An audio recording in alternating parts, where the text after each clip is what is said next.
Hey everybody. So I just woke up and I just have had a lot on my mind lately in regards to competitive Apex and kind of where my head's at. And I feel like a lot of the community is in the same boat as me. If you are a competitive player, if you're a casual player, then like you can listen, but this really doesn't apply to you as much because of all the things that we're going through as professionals.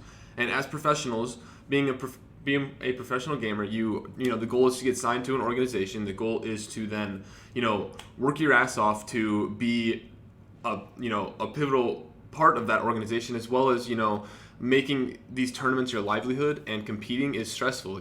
Usually only the teams that place in the top of prize pools make anything remotely worthwhile for the time that they put in, and what they get out of it in salary wise, because better you do, more you make salary wise from these top organizations. So I just want to talk a little bit about kind of where we're at with Apex as a whole and why I've been upset as of late. So obviously coronavirus went around. The tournament schedule that they had planned out, we had the events in Poland, we had all these great events, X Games, and it was really promising. And this virus, it kind of shattered that. They had to put some things in place. We've had these ALGS tournaments worth points and worth prize monies, and that's been great and all. And I think we've been happy because the game itself has felt good. The competitive scene had felt consistent, and for the first time, I felt like, hey, Apex has created a game that, unlike any other battle royale that I know of, we have consistent placings among the top teams. No better. Everybody else like, oh, RNG, can't take it serious. Orgs can't take it serious. Blah blah blah. Apex had something. You had TSM winning 5 tournaments in a row. I don't think that had ever happened in any battle royale ever again. My team got together right now. Me, Sweet, and Dropped, and we've placed in the top consistently in almost every tournament we've played in, maybe besides like one. And for us, like that felt good to me as a competitor, knowing that like all the time, everything I put in, like we're a step ahead of all these other people. And now with a lot of the meta shift, we're seeing Kings Canyon thrown back into the game. And after we've been given such a good map in World's Edge that was well-rounded, good landing points, good loot distribution, you have 20 teams that don't have to like land that close to each other, and you give these teams the ability to figure out exactly what the play is, what you have to do. You can take fights, you can not take fights. If you want that to be your playstyle, good. If you don't, then good. You can go and find the end game spot and try and hold that and be a better team at winning games than some of these other teams. You have Complexity that ran Bloodhound. They can, teams have different strategies that work for themselves. And now, 4 days before GLL decided to host this tournament, we have been given Forced Kings Canyon, a map that had not been tested competitively, the new Kings Canyon, and it's like, hey, here you go. The map itself smaller, the choke points are way more harsh on that map.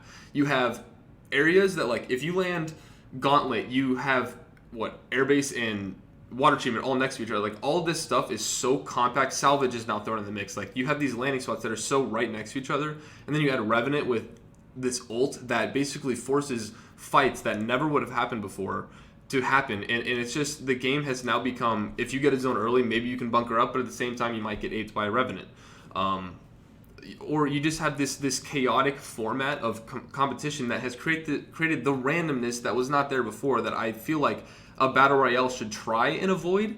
And it feels like we just took this giant step backwards in where comp is as a whole. And another thing for me specifically is, I'm 29 years old. Professional gaming is my full-time job. If it was not for streaming, I would not be able to be a professional gamer with the way the state of Apex is. And I just want to go into a couple explanations of why that is. And I think this might bring to light for a lot of the people that aren't professional gamers and don't really understand kind of what it entices in that, and what is lucrative to some of these organizations and players as a whole. So Apex has dropped the ball here, in my opinion, big time. You have organizations like TSM, Complexity, you have, Rogue, you had some of the T1, you had some of the biggest names in esports when your game launched because of how impactful the game was on launch. You had so many people, you had all the top streamers playing the game. It was wonderful. Okay? Now, these organizations like, oh, look at these viewers, like, perfect, let's get into the game, let's do this. So when they start signing players, what is the way for these organizations who are paying multiple people thousands and thousands of dollars a month to make any return on investment? Is it streaming? Because only a few people, like the TSM guys, do a really good job of streaming and providing some sort of return on investment for their organization.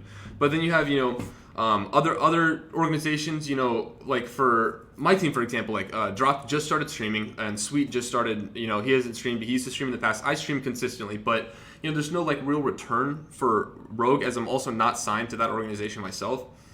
You have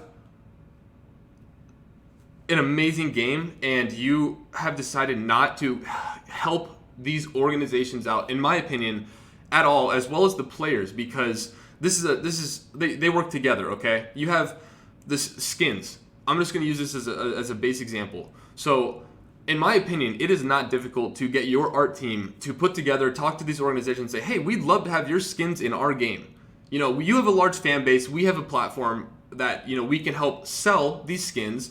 You have your art team get together, TSM skins, Complexity skins, Rogue skins, whatever it is, maybe even individual player skins. You say, hey, we'll take 50% of this, we'll give you 50%, and then you can split that up between the players. Think about how much money was just poured into your game from TSM fans, from all these fans of other games, that then give organizations a higher incentive as to why they should want to have a team in your game. That is a large reason why we don't see any other top organizations. We've seen 100 Thieves leave, we've seen Sentinels, like their team broke up and they went different ways, and now they're back in the game. But you know what I'm saying when I'm talking about this. These players are not given salaries that are comparable to what they could make if there was something else like skin sales in their game. In my opinion, that is not difficult. That you could go to Reddit and say, hey, we're gonna have a challenge, make some skins, and someone will pop up some incredible skins, do it for free. You could give them credit. I'm not saying to do it for free. You would obviously want to pay that person for that work. But that is not difficult, and that is just such a large pool of money that you just accrued. I see zero negatives to that, and it's still not in the game. We're a year plus into the game now, and now we have tournaments like this. I'm just gonna put this up on the screen, okay? I need to figure this out. Let me do this real quick.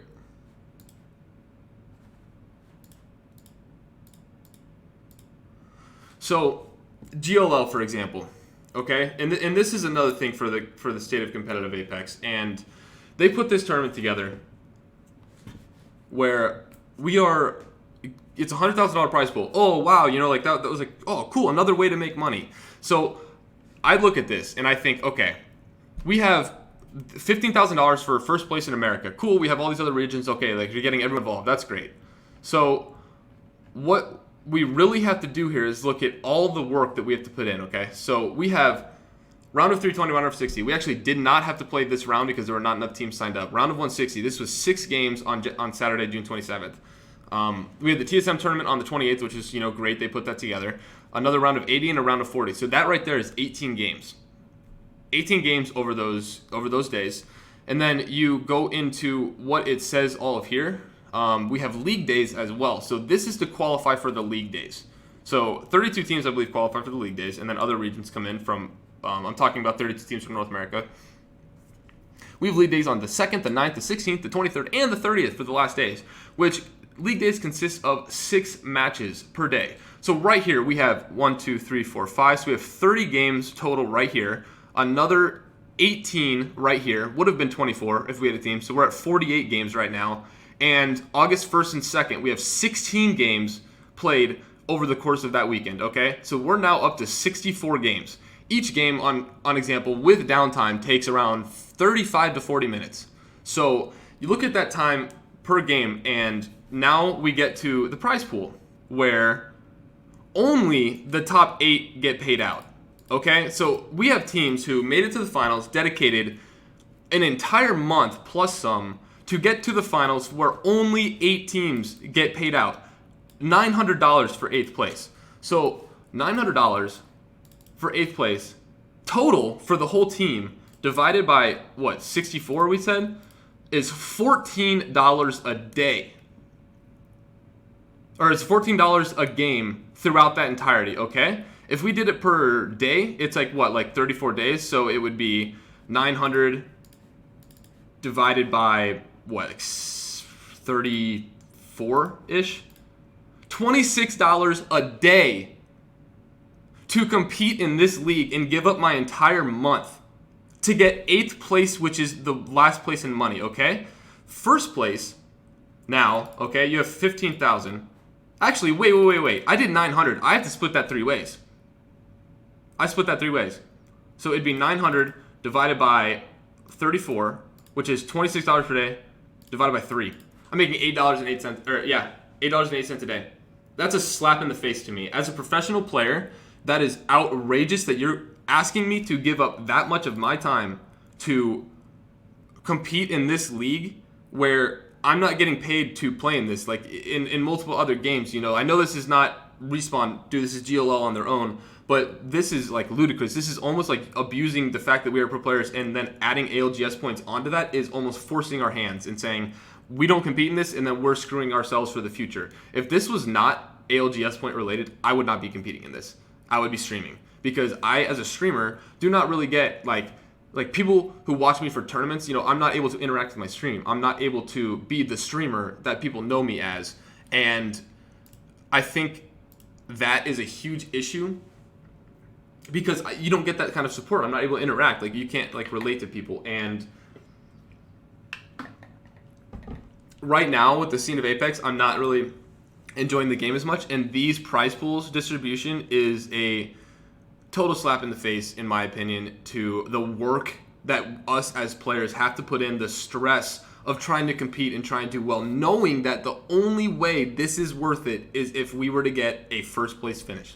That is the only way this would be worth it. You could do 7,500 divided by 34, divided by 3. $73 a day. I could go work a job at a grocery store and make that money, and have that money guaranteed to me, albeit. So I just feel like as pro players, we should be past this point of only relying on tournaments to help us out, because these organizations, there's no argument that the players can make with the returns that are in the game at the moment to help boost our salaries for everything that we put in. And that is frustrating for me, being where I'm at, and that's why, you know, you've seen kind of my lack of interest as of late, because I feel like I can spend my time better off doing other things. And it sucks because I love competing. I've been competing for 12 years, and all of this together with the new forced map, with all these changes with characters right before it all happened, I just feel like Apex has something great. They really do. And all together right now where things are at, the ball has been dropped. The players are unhappy. I think competitively the game should go back to World's Edge. I think that map is just so much better, and especially once you get a taste of something that is so much better, that was made for comp in a sense in comparison to Kings Canyon, then you should just stick to what you know. There's no point in going back and forth on maps and just saying, oh, we're just going to shift up the meta here. Take the RNG back out of the game. Like, you had something great with competitive, and I'm just passionate, and I just want to speak up for a lot of people. So if you took the time to watch this whole video, I appreciate you guys. I really do. And maybe this gives you a little bit of different perspective from the pro player side. And I know a lot of people don't have that perspective, just like people don't have the perspective from the developer side, because I'm sure I'm missing out on things that, you know, they talk about in their studios as well. So those are my thoughts, and that's that.